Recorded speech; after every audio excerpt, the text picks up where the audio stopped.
ഞാൻ പോവുകയാണെന്ന് പറഞ്ഞ് और दम ले लो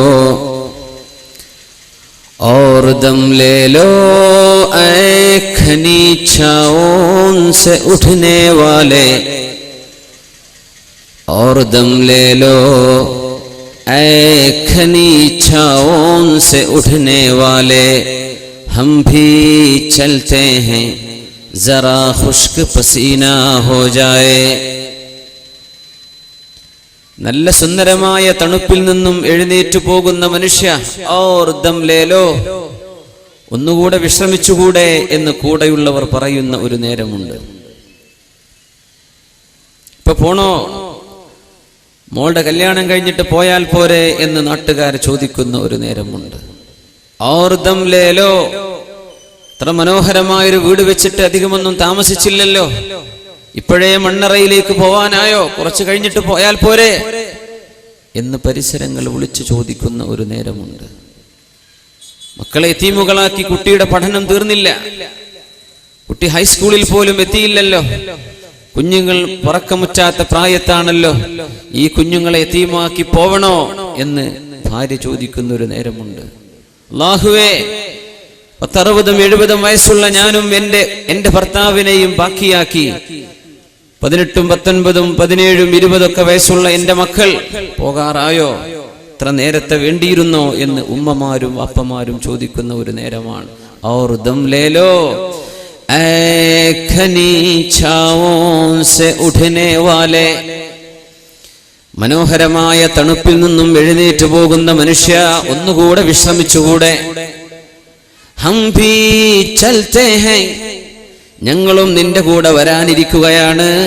ജറാ ഖുശ്ക് പസീനാ ഹോ ജായേ, ജറാ പസീന ഖുശ്ക് ഹോ ജായേ, വിയർപ്പൊന്ന് വറ്റിക്കോട്ടെ, ഞങ്ങളും കൂടെ വരുന്നുണ്ട്. ഞങ്ങളുടെ മുമ്പേ ഓടിപ്പോവാണോ, ഞങ്ങളും നിന്റെ കൂടെ വരുന്നു എന്ന് ജീവിച്ചിരിക്കുന്നവർ മരിച്ചു പോകുന്നവരോട് പറഞ്ഞു തീർക്കുന്ന ഒരു യാത്രാമൊഴിയുണ്ട്. ആ മൊഴി നമുക്കെപ്പോഴാണ് വന്നെത്തുക എന്നറിയില്ല. അങ്ങനെ ഒരു മൊഴി വന്നെത്തിയപ്പോഴാണ് അല്ലാഹുവിന്റെ റസൂലിന്റെ സ്വഹാബി ബിലാൽ ഇബ്നു റബാഹ് റളിയല്ലാഹു തആല അൻഹു ഹബീബായ നബി തങ്ങളുടെ വഫാത്തിന് ശേഷം മദീനയിലെ പള്ളിയിൽ ഒരിക്കലൂടെ അഷ്ഹദു അല്ലാ ഇലാഹ ഇല്ലല്ലാഹ്, അഷ്ഹദു അല്ലാ ഇലാഹ ഇല്ലല്ലാഹ്, അഷ്ഹദു അന്ന മുഹമ്മദർ റസൂലുള്ളാഹ്. തിരുനബിയുടെ മുഅദ്ദിൻ, ഇസ്ലാമിന് വേണ്ടി വാങ്ക് വിളിച്ച മഹാൻ ബിലാൽ ഇബ്നു റബാഹ് റളിയല്ലാഹു അൻഹുവിന് തിരുനബിയുടെ വഫാത്തിന്റെ ശേഷം ജോർഡാനിലേക്ക്, ഷാമിലേക്ക് താമസം മാറി. പിന്നീട് ഒരിക്കൽ വന്നിട്ട് ഒരിക്കലൂടെ ഒന്ന് വാങ്ക് വിളിക്കുമോ ബിലാലെ എന്ന് ചോദിച്ചപ്പോ അല്ലാഹുവിന്റെ റസൂൽ താഴെ കിടക്കുമ്പോൾ എങ്ങനെയാണ് അഷ്ഹദു അന്ന മുഹമ്മദൻ, എങ്ങനെയൊക്കത് പറയാൻ കഴിയും? ഹസൻ ഹുസൈൻ റളിയല്ലാഹു അൻഹുമ കയ്യും കാലും പിടിച്ചു പറഞ്ഞു, ബിലാൽ എന്നവരെ ഒന്ന് വാങ്ക് വിളിക്കുമോ? മനോഹരമായ അങ്ങയുടെ വാങ്കൊന്ന് കേൾക്കാൻ കൊതിയുണ്ട്. നബിയുടെ കാലത്ത് കൊടുത്തിരുന്ന ആ വാങ്ക് എന്നോട് പറയില്ല മക്കളെ, എനിക്കത് സാധ്യമല്ല എന്ന് ബിലാൽ റളിയല്ലാഹു അൻഹു പറഞ്ഞു. മക്കൾ വിട്ടില്ല. ഹസൻ ഹുസൈൻ റളിയല്ലാഹു അൻഹുമ ബിലാൽ എന്നവരെ, യാ അമ്മ, ഞങ്ങളുടെ അമ്മാവാവുന്നു കൊടുക്കുമോ വാങ്ക്? ആ വാങ്ക് വിളിച്ച് ബോധരഹിതരായി അഷ്ഹദു അന്ന മുഹമ്മദൻ എന്ന് പറഞ്ഞ വാക്ക്, അതിന്റെ ബാക്കി റസൂലുള്ളാഹ് എന്ന് പറയാൻ സാധ്യമാവാതെ തലകറങ്ങി വീണ ബിലാൽ ഇബ്നു റബാഹ് റളിയല്ലാഹു അൻഹു ലോകത്തോട് വിട പറയാൻ പോകുമ്പോ പ്രിയപ്പെട്ട ഭാര്യ പറഞ്ഞു ഒരു യാത്രാമൊഴി, വാ ഹുസ്നാ, ഞങ്ങളുടെ സങ്കടമേ, വാ ഹുസ്നാ ലിഫിറാഖിക യാ ബിലാൽ, ബിലാലേ നിങ്ങളുടെ ഈ യാത്രയപ്പിൽ എന്തോ ഒരു സങ്കടമുണ്ട് ബിലാലേ എനിക്ക്. അങ്ങനെ ഭാര്യ പറഞ്ഞപ്പോഴാണ് മഹാനായ ബിലാൽ ഇബ്നു റബാഹ് റളിയല്ലാഹു അൻഹു ഒരു മുഅ്മിനായ മനുഷ്യൻ കൊടുക്കുന്ന യാത്രാമൊഴി കൊടുത്തത്. വാ തുറബാ, വാ തുറബാ, ആനന്ദമേ, സന്തോഷമേ. ഗദൻ നൽഖൽ അഹിബ്ബ മുഹമ്മദൻ വഹിസ്ബഹ. നാളെയാണല്ലോ മുഹമ്മദ് മുസ്തഫ സല്ലല്ലാഹു അലൈഹി വസല്ലം തങ്ങളെ ഞാൻ കാണാൻ പോകുന്നത്. ഗദൻ നൽഖൽ അഹിബ്ബ, ഇഷ്ടപ്പെട്ടവരെ, കൂട്ടുകാരെ കാണാൻ പോകുന്ന ദിവസമാണ്. എന്റെ മരണം കഴിഞ്ഞാൽ, എന്റെ മരണത്തോടുകൂടെ ഞാൻ കാണുന്നത് എന്റെ സതീർത്ഥരായ കൂട്ടുകാരെയാണ്. ആരാണവരെന്നറിയുമോ? മുഹമ്മദൻ വഹിസ്ബഹ. അത് മുഹമ്മദ് മുസ്തഫ സല്ലല്ലാഹു അലൈഹി വസല്ലം തങ്ങളും അവിടുത്തെ അനുയായികളുമല്ലേ. ഞാൻ എന്തിന് കരയണം? സങ്കടമേ എന്ന് ഭാര്യ വിളിച്ചു പറഞ്ഞപ്പോ ആനന്ദമേ എന്ന് പറഞ്ഞ് ലോകത്തോട് വിട പറഞ്ഞ നബിയുടെ മുഅദ്ദിനാണ് ബിലാൽ ഇബ്നു റബാഹ് റളിയല്ലാഹു തആല അൻഹു. ബിസ്മില്ലാഹിർ റഹ്മാനിർ റഹീം. ഇന്നല്ലദീന ഖാലൂ റബ്ബുനല്ലാഹ്,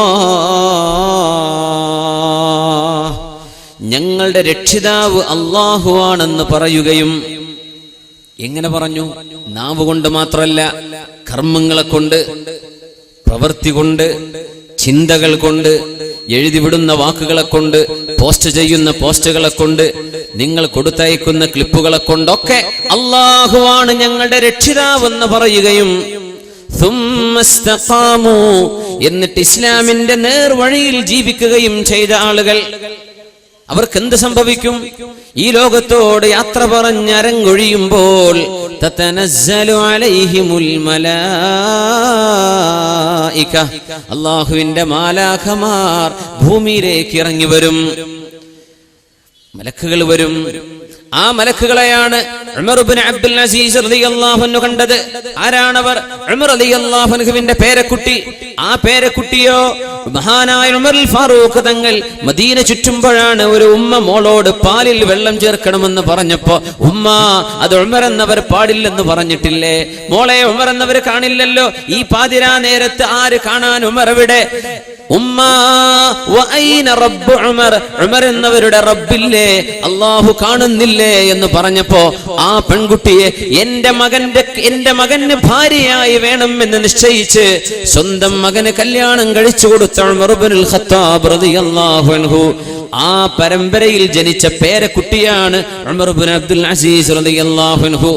പാലിൽ വെള്ളം ചേർക്കില്ല ഉമ്മ എന്ന് ഉമ്മയെ തിരുത്തി കൊടുത്ത കുട്ടിക്ക് ജനിച്ച കുട്ടിയാണ് ഉമർ ഇബ്നു അബ്ദുൽ അസീസ് റളിയല്ലാഹു തആല അൻഹു. ബഹുമാനപ്പെട്ടവര്, മരണമാസന്നമായി നിൽക്കുമ്പോ ഇന്നീല അറാഹദുറ, ഞാനിവിടെ ചില ആളുകളെ കാണുന്നുണ്ട്. മാഹും ബി ഇൻസിൻ വലാ ജിന്നിൻ, അവർ ജിന്നല്ല, അവർ മനുഷ്യരല്ല. അഹ്സിബുഹും മലായികത്തല്ലാഹ്, അവർ അല്ലാഹുവിന്റെ മലക്കുകളാണെന്നാണ് ഞാൻ വിചാരിക്കുന്നതെന്ന് പറഞ്ഞ് മാലാഖമാരെ കണ്ടു മരണപ്പെട്ട മഹാനാണ് മഹാനായ ഖലീഫ ഉമർ ഇബ്നു അബ്ദുൽ അസീസ് റളിയല്ലാഹു അൻഹു. മാലാഖമാർ വരും. തതനസ്സലു അലൈഹിമുൽ മലായിക. സത്യവിശ്വാസിയുടെ ആഗ്രഹം ഇതാണ്. മരിക്കുന്ന നേരത്ത് ഇങ്ങനെയൊന്ന് യാത്ര പറഞ്ഞു പോകാൻ കഴിയുമോ? ഇങ്ങനെ യാത്ര പറയാൻ കഴിയുമോ? ഇങ്ങനെ ലോകത്തോട് യാത്ര പറയുമ്പോ മാലാഖമാർ വരികയും, അല്ലാ തഖാഫൂ, നിങ്ങൾ പേടിക്കേണ്ടതില്ല, വലാ തഹ്സനൂ, നിങ്ങൾ സങ്കടപ്പെടരുതേ, വഅബ്ശിറൂ ബിൽ ജന്ന, നിങ്ങൾ പോകുന്ന സ്വർഗമിതാ, സ്വർഗമിതാ എന്ന് പറഞ്ഞ് സ്വർഗത്തിന്റെ ഫോട്ടോ കാണിച്ചു കൊടുത്ത് ഈ ലോകത്ത് നിന്ന് യാത്ര പറഞ്ഞു പോരാൻ മാലാഖമാർ യാത്ര പറഞ്ഞു കൊണ്ടുപോകുന്ന സത്യവിശ്വാസികളെ വിശുദ്ധ ഖുർആൻ സൂചിപ്പിക്കുന്നത് ആരാണെന്നാണ്? ഇന്നല്ലദീന ഖാലൂ റബ്ബുനല്ലാഹ്, രക്ഷിതാവ് അല്ലാഹുവാണെന്ന് പറഞ്ഞവർ, എന്നെ പടച്ചത് അല്ലാഹുവാണെന്ന് പറഞ്ഞവർ. അതുമാത്രമല്ല സുമ്മസ്തഖാമു, എന്നിട്ട് നേർവഴിയിൽ ജീവിക്കുകയും ചെയ്തവർ. അവർക്ക് മാലാഖമാർ സന്തോഷവാർത്ത പറഞ്ഞുകൊണ്ടാണ് അവരെ കൊണ്ടുപോകുന്നത്. അങ്ങനെ ഒരു യാത്രാമൊഴിയാണ് സത്യവിശ്വാസി കൊതിച്ചുകൊണ്ടിരിക്കുന്നത്. അള്ളാഹു നമുക്കങ്ങനെ മാലാഖമാരെ കണ്ട് സ്വർഗം കണ്ട് ഹബീബിന്റെ തിരുമുഖം കണ്ട് യാത്ര പോകാനുള്ള ഒരവസരം അള്ളാഹു നമുക്ക് നൽകി അനുഗ്രഹിക്കുമാറാകട്ടെ. ആമീൻ യാ റബ്ബൽ ആലമീൻ. അതിനാണ് ഈ പരിശ്രമം. അങ്ങനെ ഒരു നേരത്തെ രക്ഷപ്പെടാനുള്ള ആഗ്രഹമാണ് ഈ സദസ്സിലേക്ക് നിങ്ങളെ കൊണ്ടെത്തിച്ചത്. അങ്ങനെ ഒരു നേരത്ത് മരിക്കുമ്പോൾ ആഖിബത്ത് നന്നാവണം. എന്റെ മരണം നന്നാവണമെന്ന ആഗ്രഹം കൊണ്ടാണ് അള്ളാഹുവിന്റെ ദീനിന് വേണ്ടി പണിയെടുക്കാൻ നിങ്ങൾ തയ്യാറായത്.